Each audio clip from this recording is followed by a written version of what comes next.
Hey, everybody. Welcome, welcome, welcome to the Santita Jackson Show on AM 950 Radio, the voice of progressive Minnesota.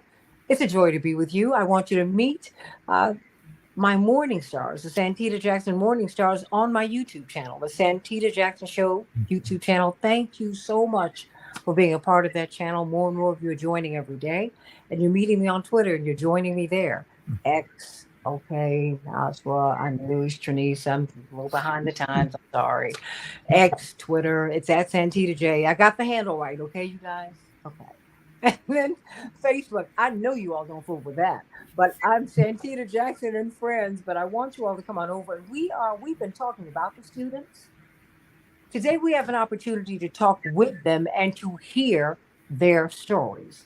We want to hear their asks, their demands. We want to hear what they're fighting for. These young people are waging nonviolence, and they are waging a nonviolent campaign. The corporate media are not telling you that.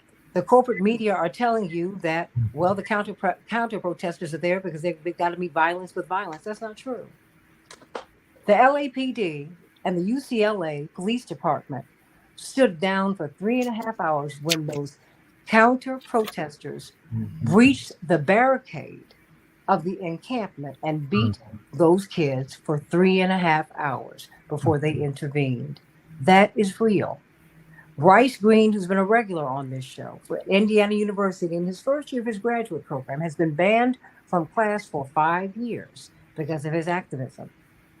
And as he described the scene, he said there were snipers on the roof, a helicopter above, and there were guardsmen with automatic weapons at their sides. Our young people are demonstrating in that kind of atmosphere with that kind of threat as the corporate media are othering them. So I want to bring some of our young people to us so they can tell us what it is that they want. We're not going to talk about you.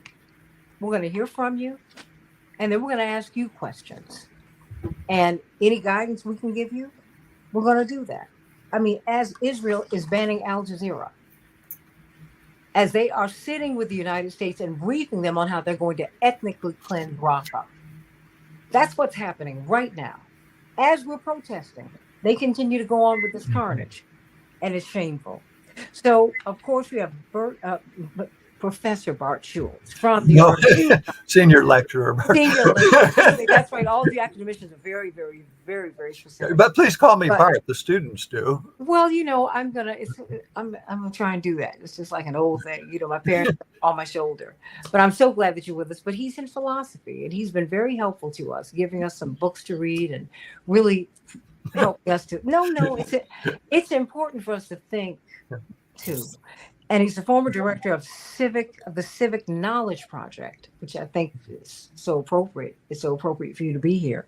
Attorney Darrell Jones, perhaps our foremost advocate, he and Barbara Arnwine, for the vote in America today. He's the chairman of the Transformative Justice Coalition, brilliant lawyer in his own right.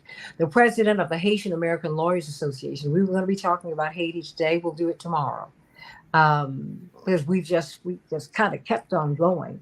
And I want to thank you, my dear soror and sister, attorney Anastasia Sanat, for being here. But we're very excited. That's right. Ooh, I'm so happy that we're sorors, sorority sisters. I knew it's just like, huh? University of Chicago undergrad. I'm so glad that you're with us today. One of the students for justice in Palestine. Of course, Nashwa, I'm so glad to have you. And she was so careful when she called. She said, we just want to make sure, want to get the contours of the discussion. But these students who are standing for justice in Palestine, we are so grateful that you're with us today. And then you have one of your colleagues from the South, down at FAMU, Florida A&M University, one of the most esteemed schools in the world, Black college. And she's with the Youth Action Fund.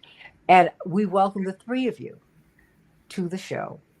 And let's start with you, Nashwa. What is this protest about? What do you think we're missing? Thanks so much for having all of us on your show. I think I'm really excited to be here. And excuse me, the Palestinian Youth Movement.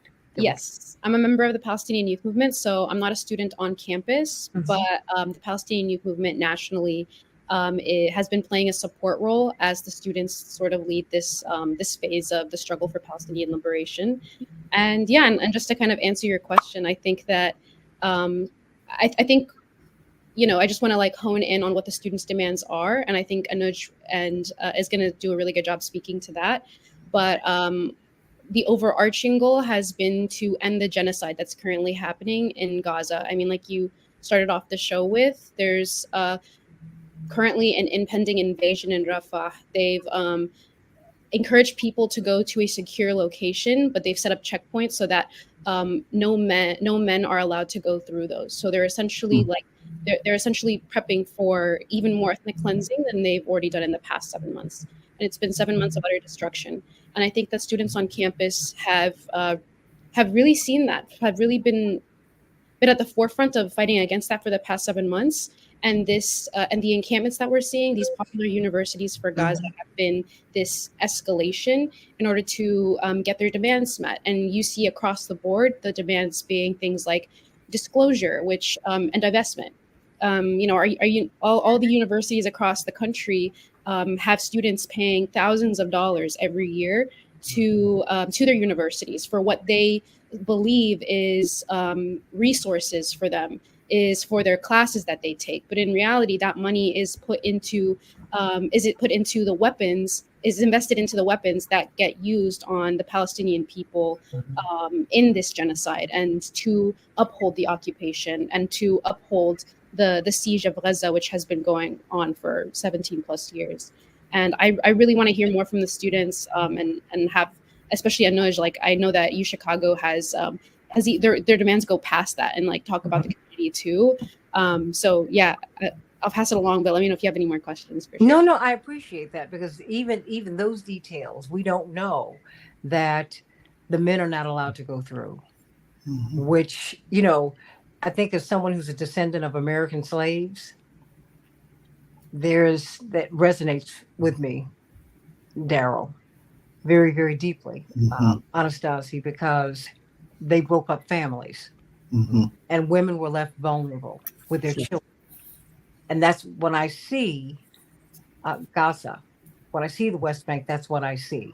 And maybe that's why this has resonated so profoundly, Trinice, in the Black community, because it's like memories. Yeah. This is what we're doing. But before I get to you, Trinice, Anuj, help us to understand. You're an undergraduate at the University of Chicago, one of the new Ivies. Well, actually, it's been one of the old Ivies. It really has been for quite some time. Great school, and you've had such a diverse. You've been able to bring in like a Greg Palast and a Bernie Sanders and Reverend Jesse Jackson went to school there. I mean, it's a very, and Barack Obama taught there. It's an interesting place, but it's also the home of economics for the world, and sociology, and so much intersects at that place. And you all are protesting, but we haven't. It hasn't really made the news the way protests at Columbia have, and we haven't even heard about the really the pushback issues at UNC Chapel Hill.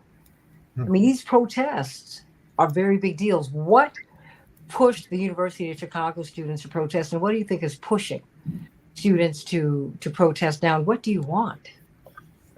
Those are amazing questions, and yeah, I also want to thank you again for having us on the show. This is, a really great opportunity for us, to talk about our demands, to talk about exactly what you're asking us about. And I want to answer that question kind of by just looking at the dichotomy, right, between what's happening in Palestine and how the university is responding.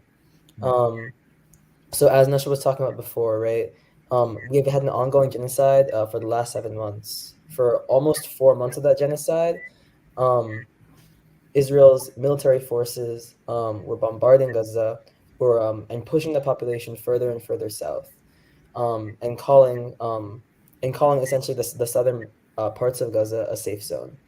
Now, over 1.4 million Palestinians are either living there or seeking refuge there. That's 1.4 million people in an area about 25 square miles. um, earlier last week, Israel started bombing Rafah again. And as this is happening, as it's so unbelievably clear that the goal of Israel, that the goal of the Zionist state, is to remove Palestinians from the strip, to erase Palestinian life by bombing hospitals, by bombing schools, by targeting journalists, right?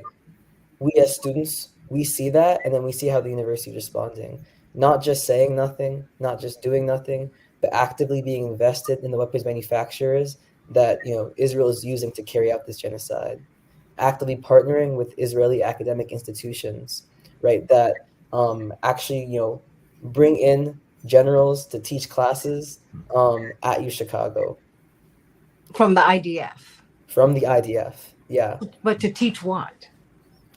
Essentially anti-terrorism classes. At least that's what they call them. But I mean, what these anti-terrorism classes actually are just like racist classes. They're classes that paint the Palestinian population as terrorists. They're it's truly just propaganda. It's white supremacist propaganda. And we see the university engaging in that wholesale. And that's really what we're doing. That's why we're protesting our demands. Um, our demands are, on the front of Palestine. They're to divest from the Gaza genocide, divest from these partnerships with Israeli institutions, from these weapons manufacturers. Disclose all these investments in the weapon manufacturers, because the university in general does not disclose any of its budget, any of its endowment, and also start repairing these relationships, not just not just in Gaza. So part of our demands is acknowledging the ongoing genocide, the ongoing scholasticide, so the bombings of universities. Um, that's part of it, but we're also asking them to, we're also asking for reparations for the South Side of Chicago, because we understand that the university has not just invested in displacement and death abroad, but they've invested in displacement and death in the South Side of Chicago. They've constantly gentrified the South Side of Chicago, by expanding the university, by by basically increasing the rent price around here, and by militarizing the area with a one of the biggest private police forces in the country. And so we're not just and right now the focus is on Palestine, but we're not just looking at making sure the university divests from Israel, divests from the genocide. We're also looking to make sure that the university starts repairing all the harm it's caused on the South Side of Chicago and internationally. So, I mean, that is interesting because people don't understand that you're even thinking with that kind of depth and that you see this as an intersectional issue. How did you arrive at that conclusion that this is an intersectional problem, an institutional problem, that this is white supremacist? I mean, how did you make all of those connections? Mhm. Well, I think part of that is our coalition, right? So I'm from Students for Justice in Palestine, but the students that are protesting are not all from Students for Justice in Palestine. They're also students in Care Not Cops who have been fighting against UCPD violence on the South Side of Chicago, since 2020. Part of our coalition is U Chicago Against Displacement, which partners with other Southside organizations like Not Me We, Southside Together, um, and opposing gentrification in the South Side. So and Environmental Justice Task Force. So these are the organizations in our coalition. And we learn from them as they learn from us. We talk about Palestine. We talk about what it means to get justice in Palestine. We talk about the ongoing genocide. We talk about the ongoing 76 years of occupation. Um, and they tell us about how their struggles are interconnected with ours. They tell us about Black people on the South Side being displaced, about UCPD militarizing the South Side, and we learn together, and we're able to push the movement forward together. And that's why we're camping, because we want our demands met. We want the university to disclose and divest, and to repair these relationships with the South Side, internationally. Do you see, do you feel that you're being heard by the university and by alumni, by donors? I mean, I realize that these protests are not very old, but I mean, your assertiveness for them, I'm sure, has taken them by surprise. They were, I would imagine that the administration is just, these administrations have been taken by surprise over the past couple of months with the meetings, with these hearings, with the college presidents, and the college presidents have now got to be frightened to death. Whose neck is going to be next on the chopping block? These folks are trying to keep their jobs. Yeah, absolutely. I think what's really key to understand here is that, these universities, these like elite higher education institutions, right? They're not really just schools. First and foremost for these universities, they're businesses. Um, they look they look at their students, they look at their parents as essentially customers. And you see that in the way they act. Schools don't displace residents in the South Side of Chicago. Schools don't militarize places. Schools don't invest in genocide. Schools don't arrest students who protest, right? And generally, right? I mean that's what should be happening, right? I mean, schools shouldn't be doing any of that stuff. Yeah, but they do, because we all know, because I grew up here and I grew up on the University of Chicago campus, and I know the enormous power that they wield in this city, that they control the real estate here. Everyone in our immediate neighborhood, every other person, Bart Jules were connected with the University of Chicago in some way. The head of cardiology lived next door to me. A doctor across the street went to the Mets, went there for undergrad. I mean, it's just, that is, the University of Chicago is quite powerful. And you got to look at the 300,000 Black people who've been pushed out of Chicago. And I mean, with the Obama Center coming, sadly, they're being pushed out of this immediate area and being priced out. Yeah, and and that's to go back to your question on whether the university is hearing this or not. I mean, they kind of have to. I mean, we set up camp on their quad, and we're essentially saying we're not leaving until you meet our demands. We're not leaving until you divest from genocide, until you divest from these institutions that are harming the South Side of Chicago, and because our demands are coalitional, you see all kinds of community support. You see community support from the huge Palestinian population in Chicago. You see community support from organizations, again, like Not Me, We, like Stop, who are bringing out Black residents to our encampment to talk to us and to engage with us, because we're all in this fight together. And ultimately, the university can't avoid us. Whether the university caves to all of our demands or not is it's remained to be seen. But in the end, as we saw at Columbia, at some point the university has a breaking point, because Anuj, I'm sorry, I don't mean to interrupt you, but what are the 3 top demands that you guys have? Well, but I want him to finish this, because it's real estate issue. No, I hear you, but the real estate issue is a very big issue, particularly if you live here, because it's changing the character of the South Side of Chicago. There's a big reset that is happening right now, and we're seeing the masses of Black people who live over here, Attorney Sanat, and this, Bart Schultz, and Attorney Jones. They're being displaced. They're being removed. So for me, as a lifelong resident, except for when I lived in New York, to hear that this is part of your demand, that's big, because the University of Chicago is big business. They control so much. And I think that these students really understand that. That's amazing to me, Attorney Jones, that's like they get it. And so your ask goes beyond ceasefire. I guess that's my point. Yeah, and what we're really doing on that quad is we're building power. We're building a mass base, and we're building a mass base of people that are going to stay there until the university folds to our demands. And even if what happens at Columbia, what happens at UCLA happens here, where the university calls police on its own students, raids and arrests us, we'll be right back here next year, because what we did is we built a community. We built a community that cared for each other. We built a community that was there for each other, and we built a community that fought for one another and fought for the surrounding people. Well, I hope you know that physically you have a home at Rainbow Push.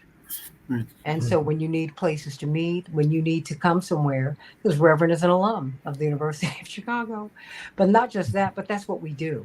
and we have to stand in solidarity with each other. And there's a young woman who stands in solidarity with you. She's in Florida, from the Youth Action Fund, from FAMU, Florida A&M University. And it's interesting. I went to Howard University, which is in Washington, D.C. And because local issues, international issues become local issues, it's not surprising that Howard students get involved in international issues on a regular. I mean, Kwame Ture went to school there. I mean, it's just, it's just that kind of place. But you, Trinice, how did you enter here? And you said, because some of the Black students have been trying to figure out intersectionality. And I said, that's intersectionality. And I said, it's ironic because really the person who really pushed Palestinians onto the American stage, forced them on, was a Black man, Reverend Jesse Jackson, as you remember, Schultz, in the 1980s. And coming out of the 70s, when Arafat hugged him, it was a worldwide picture, and that community tried to destroy Reverend. But because of his strength in the Black community, that didn't work. But he also kept pushing. So when he ran for president, he did the most impolitics of things, and pushing for an end to the apartheid regime in South Africa. He was also pushing for Palestinian rights, which no one had ever heard of. You didn't even accept Arab money in presidential campaigns then. And and the co-chair of our campaign was a Palestinian American. So, so Trinice, talk to me about where you enter and where you see Black students entering this. Are you surprised by what Anuj has said? About the pertinence of intersectionality with this issue and gentrification. In the Black community here? Definitely, especially since gentrification is just like a mini soft light version of colonialism, essentially. That's pretty much where like the intersections like come from with that. Because if we're able to figure out how can we stop colonization from, or at least stop, I'm not sure. But if we're able to stop colonization from happening in Palestine, hopefully maybe we can help our local communities as well. Especially like Angie said about the fact that no matter what happens, we still build community, which I feel like should be the ultimate end goal of these encampments. With these encampments, people are building community. Like I follow this one dude on TikTok. He said he's been adopted by a couple of Arabic families and stuff, where they're basically telling him like, if you need anything, let me know. And like he'll probably have those connections for life now because he went to one of the encampments in New York. That's definitely like one thing I'm loving to see come out of this. I know I have made like friends with some folks that I didn't think I'll be able to, with the encampment here in Tallahassee. But hopefully by the end of this, we're able to build strong communities who are aware of colonialism, aware of education, and how can we better fight these systems together. But to get into like the demands, specifically with the Tallahassee encampment, we have 4 big demands. We're asking for the disclosure of funds. We're asking for divestment from all companies and partnerships in colonization, in the colonization and ethnic cleansing of Palestinian people. We're asking the Florida State University, and honestly all public universities, or just all universities in the state of Florida, to protect pro-Palestinian activists, especially since Ron DeSantis has constantly made abundantly clear that he will not protect us. During the previous session of this year, they tried to push a bill that would essentially make any student who's supporting Palestine no longer receive financial aid and be out-of-state and have to pay out-of-state tuition, making it more difficult for them to like continue with their degrees. So asking for the universities to like defend our right to freedom of speech, as well, not only defending pro-Palestinian students, but also Palestinian students who are already there, which at Florida State University, that's kind of hard. It's been really hard for them, especially since Zionists are like out and about on that campus. The fourth and final thing is to declare and condemn Israel's genocidal acts against civilians of Palestine, which I know probably doesn't mean much, but it's very important from these institutions to acknowledge like the harm that has been done to these people. Because with someone with legitimate and legitimate power acknowledging the fact that some harm has been done, that means we could be one step closer to like freedom, I guess.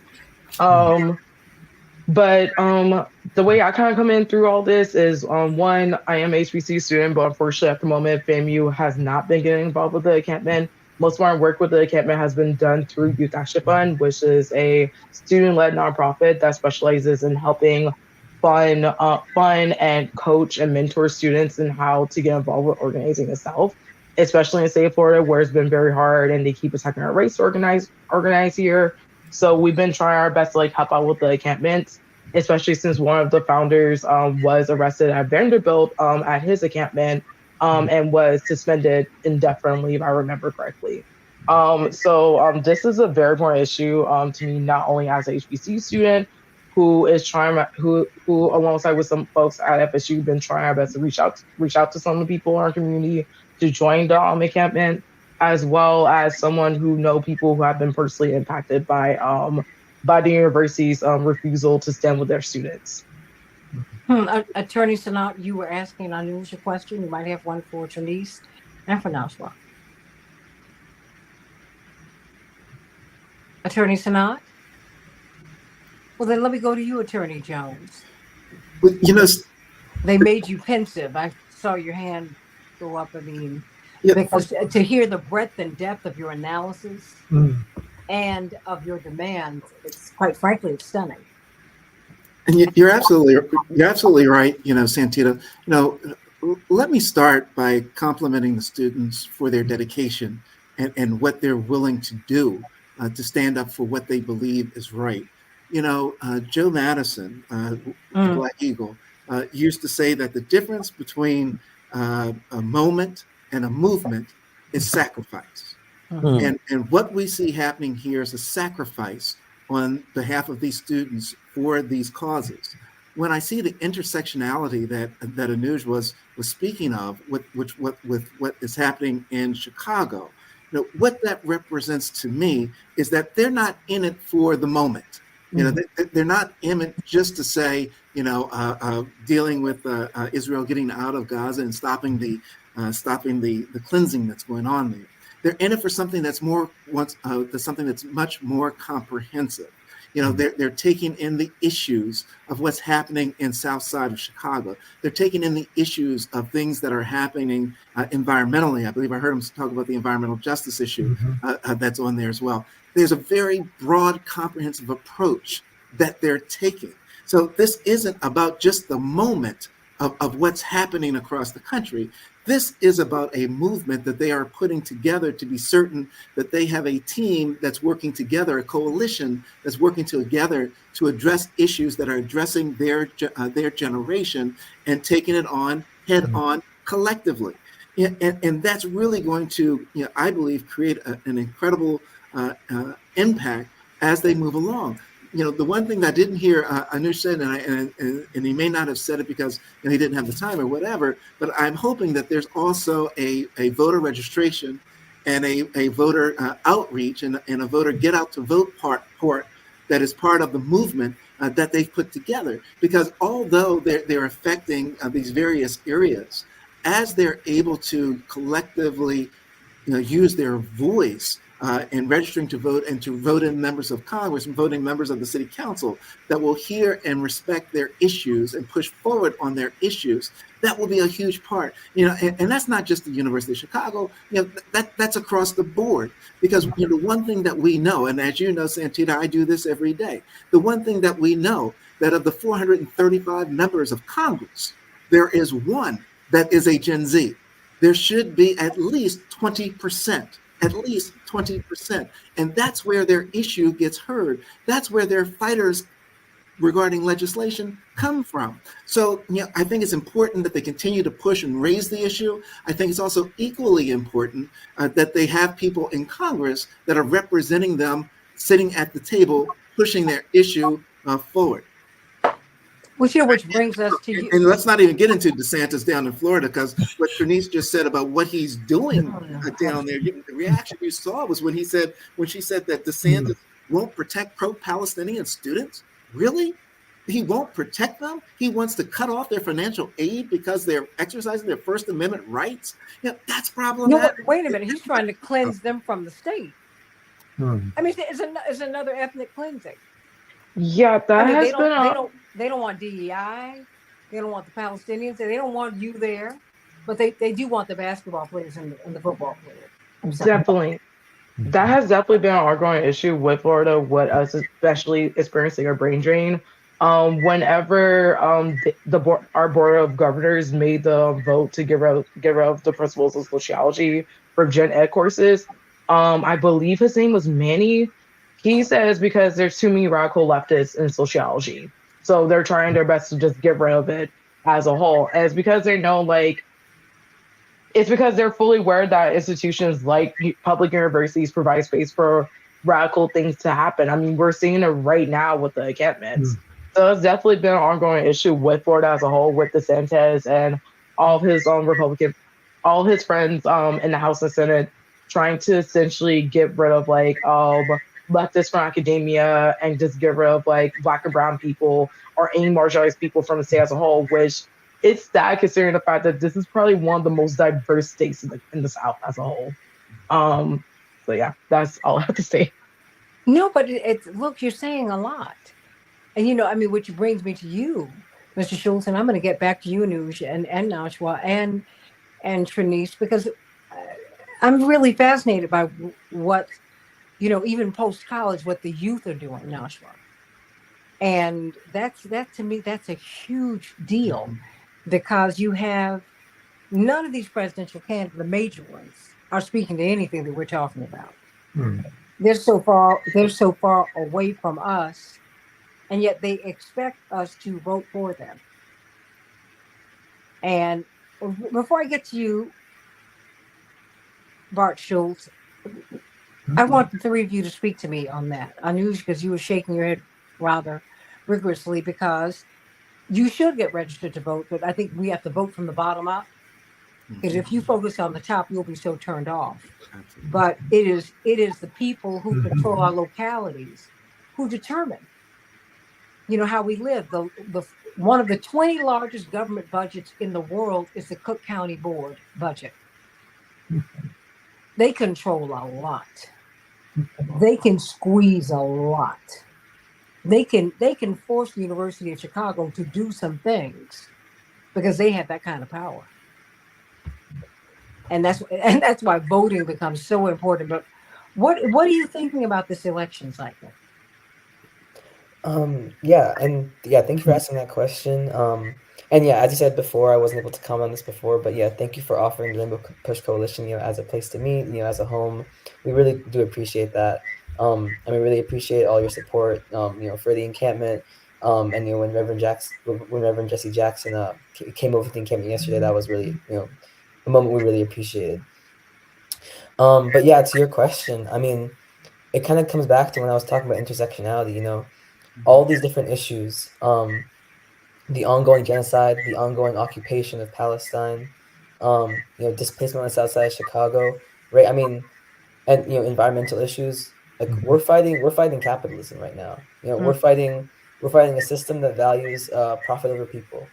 And when we look at the presidential election, I mean, what we have to understand is we're looking at two ruling class parties. We're looking at two parties that are pro capitalism. We're looking at two parties that in a heartbeat would sell out to genocide. Who we're looking at a system where we're looking at two parties where that reinforced system that the university can thrive in, that this university can be a business and can value the profits of their endowment over the lives of the Palestinian people. So I think that really gets to the core of what we're fighting here. So thank you for that question. Of course, Nashwa.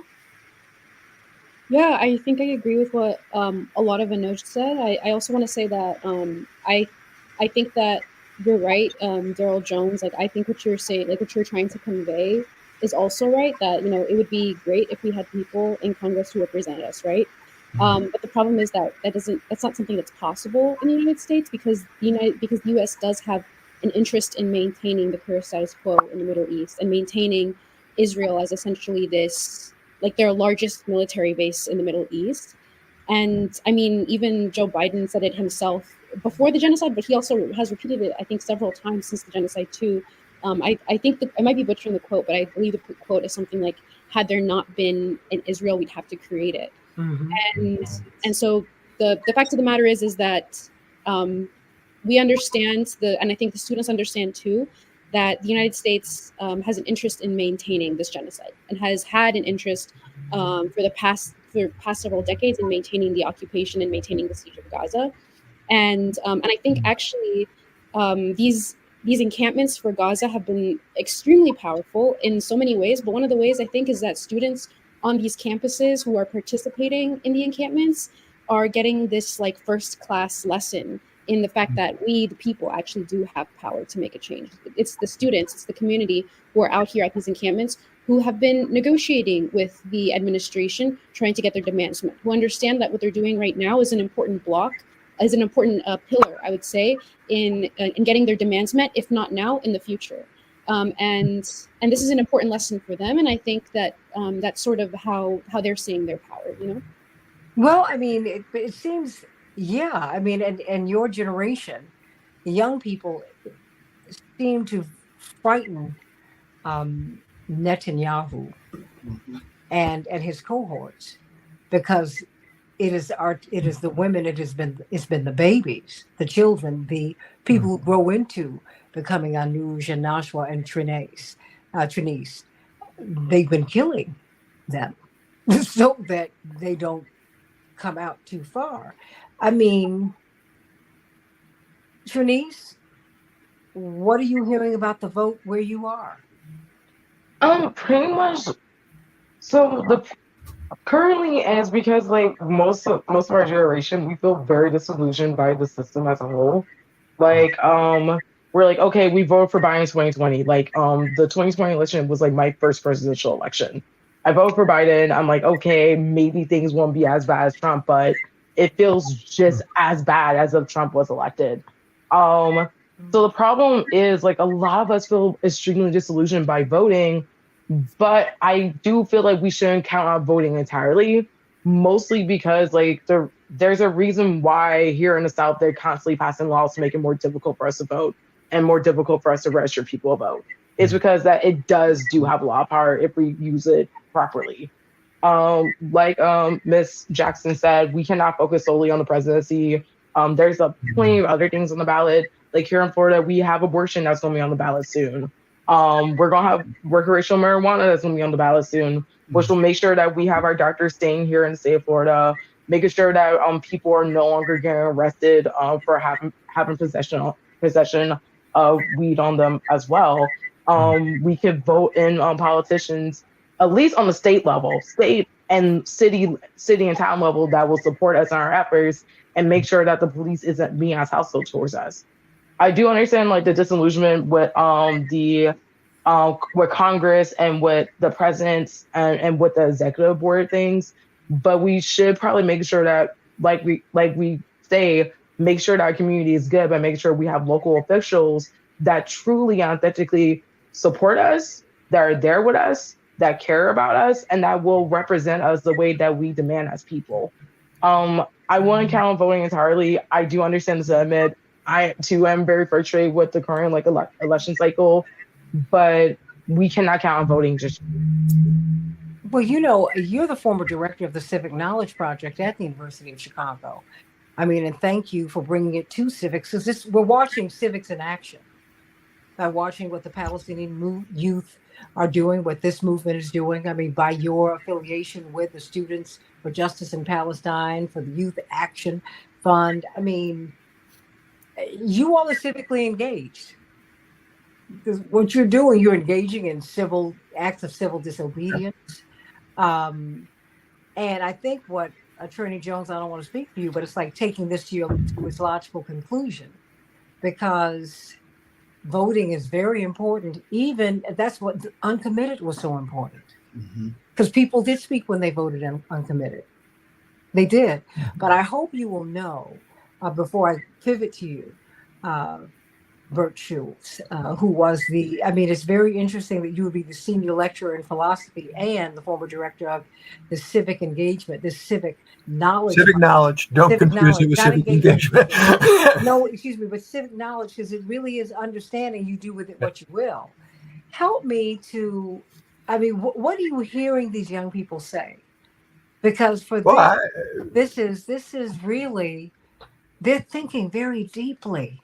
very deeply, and I'm just totally, awed, and can't commend you highly enough for the courage, the commitment, and bringing it all together that way. I think you're so right to emphasize the intersectional nature of these struggles.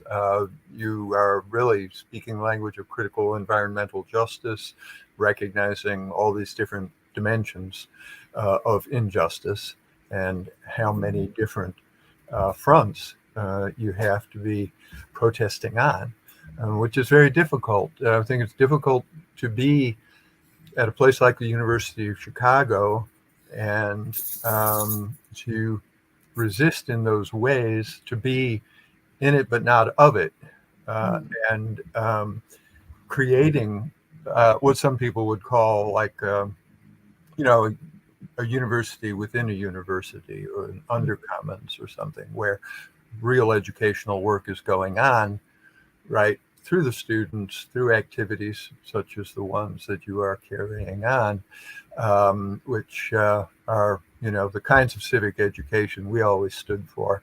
The Civic Knowledge Project was created by Danielle Allen in like 2003, and it was created actually out of protest. She wrote an open letter to the faculty senate protesting the University of Chicago's history of gentrification, of supporting restrictive covenants, of supporting urban renewal, of helping to rewrite the urban renewal laws in Illinois, taking a very, very far from neutral political stance. Mm-hmm. The university's claims for neutrality or for freedom of speech with the Chicago principles really need to be looked at through the kind of lens that all of you are bringing to it. It's one thing to say, yes, you're free to speak or say anything, but how is it that the Calvin doctrine doesn't apply to real estate investments, right? To the endowment, to all of these crucial decisions that create, maintain, enable the institution that you're at and that you're paying for. So our notion of civic knowledge, right, was critical civic knowledge and an awareness of how the University of Chicago really could be a much better citizen in so many ways. And that's exactly, I think, what these student protests are demonstrating. They're demanding. If you occupy the land. The Arabs, when we were in Lebanon years ago, they said, they had a wonderful, wonderful expression. Before you buy your home, buy your neighbor. Huh. That's really like loosely what you have to do. You just don't barge in. You gotta, Yeah. That's the problem with colonialism. They just take and take and take and take and take. Attorney Santita, are you still there? Well, we only have about 10 minutes left here, and I really want to continue to give runway to our young people. Mm-hmm. But what would you like to say to them, Attorney Jones? Because this is something I have to tell you, I've got to have you back, because I want you to be able to talk to the audience more and more and more. I want them to not only become familiar with you, but to become familial with you. I remember when my father ran for president, we had one or two, the Secret Service, quite frankly, they looked at us like we were creatures from another planet. Because they were like, this is the worst detail to get. This guy's going nowhere. Plus, this black candidate, you can't be serious. I mean, really. And I got to know some of them, and we could talk very frankly. But as they got to know us and know the people who we were around, you saw them changing. And they were not hostile to us. They really weren't. And the one or two who were hostile, they were removed from the detail. But when people get to know you and they get to hear you, they have a very different feeling about you. So they became very protective of us. There were, I mean, if they're not supposed to protect the children of a candidate, but if they heard that someone had, if they felt that I was under threat, they would intervene. Because they had become protective of us. And I want the audience to get to know you, Nashua and Anuj and Trinice and the other students, because the more they hear you, they will say, wow, wait a minute, hold on. When they look at CNN and MSNBC and Fox and everything else, they'll say, these kids, that's not what they're looking for. I can't imagine them wanting to be violent because I heard them. That's not where they're coming from at all. In fact, violent people don't want to build communities. You're trying to build communities. And for that, I'm most grateful. Trinice, why don't you give us a couple of minutes? What would you like to say before we go? I would like to say, to carry on the sentiment of building community, we're not here to be obnoxious. I mean, obviously that's the whole point of doing disruption. But we're not here to be obnoxious just for the sake of it. We're being obnoxious because we care. All of us come from a place of love and care for humanity as a collective and as a whole. I will probably never meet half the people in Palestine who are bringing up our universities and thanking us for our labor. But it's not about that. It's about the fact that knowing that we did our best to make sure that they are safe, and then also the Palestinians who are here whose families are still there as well, making sure that their community is safe too. Because we already know, although the issue is there in Palestine, we still have to deal with the repercussions of it here in America with the rise of not only anti-Semitic attacks, which I'm not there's already issues in that, and then also the rise of attacks on anti-Islamic attacks on Muslim people too, as a collective. We're here to make sure that everyone stays safe, make sure that everyone is heard, make sure that everyone is taken care of, because we all come from a place of care and love for humanity and our communities. Nashua? Yeah, thank you so much. I mean, I guess I'll also talk about this, the string of building community, because I really do think that that's what these encampments for Gaza have been doing, is not just building a community for the students and the faculty on campus, but also harping on the importance of bringing out community in the surrounding the university. The University of Chicago, just like universities across the country, are important institutions in our communities, and they are essentially these places where, like we said before, they're funding a genocide. They are displacing people, not just in Palestine, but also right here at home and in our own backyard. And so it's been extremely heartening for me as someone who isn't a student anymore, to see the amount of community support that students have gotten. And I think, the Palestinian movement has been a part of that across the country. And so many other people, so many other groups of people have been a part of that across the country. And we've seen this sort of being used to, by university administrations to sort of call out this sort of boogeyman of quote unquote outside agitators to sort of separate the students from these communities that they are very clearly a part of. They're not separate from them. And they use that in order to sort of justify the violence that we're seeing in places like New York and at UCLA, for example.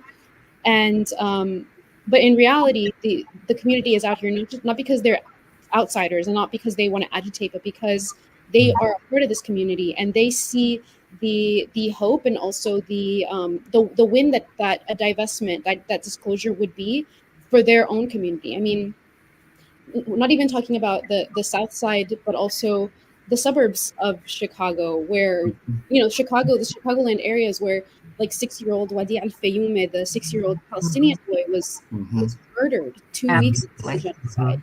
You know what I mean? And I've seen community come out to DePaul from this from the suburb where he was killed because they feel that, and they come out to Chicago too because they feel that this is important, not just for the university, not just for the students, but for their own communities too.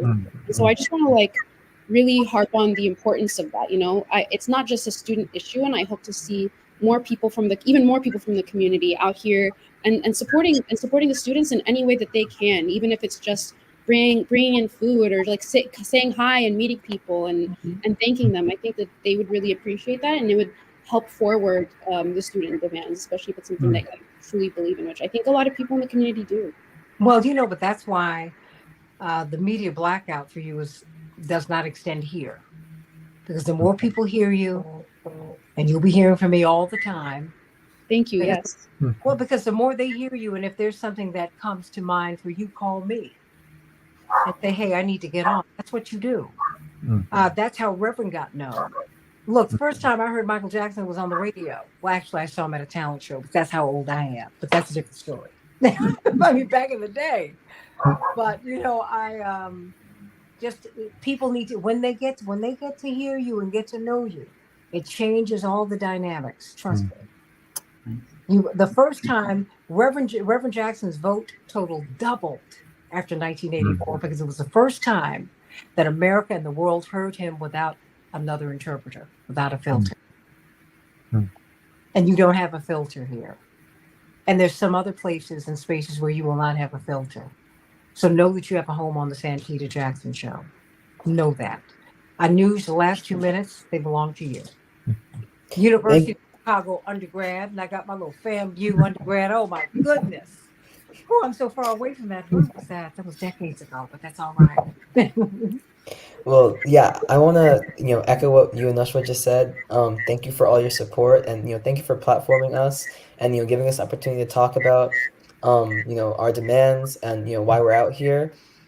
And yeah, echoing what Nashwa said, we really appreciate when community members come out, because we're in this fight for them, and we're all in this fight for Palestine too. So, if you haven't made your way to the encampment yet, we'd love it if you can maybe just donate $1, come to the encampment, drop some food off. We have popular education all day, teach-ins, dancing, teach-ins on Black and Palestinian solidarity throughout history, from Malcolm X to Kwame Ture. So if you haven't made your way to the encampment, all the students, all the crew members that are in this fight with us would really, really appreciate it. And just just one very last point on what's the threat here from the university, because when because we're on the squad and we're saying we won't leave until the university divests, but what's implicit in the university's threats is what we saw at Columbia, what we saw at UCLA, and that's a police raid.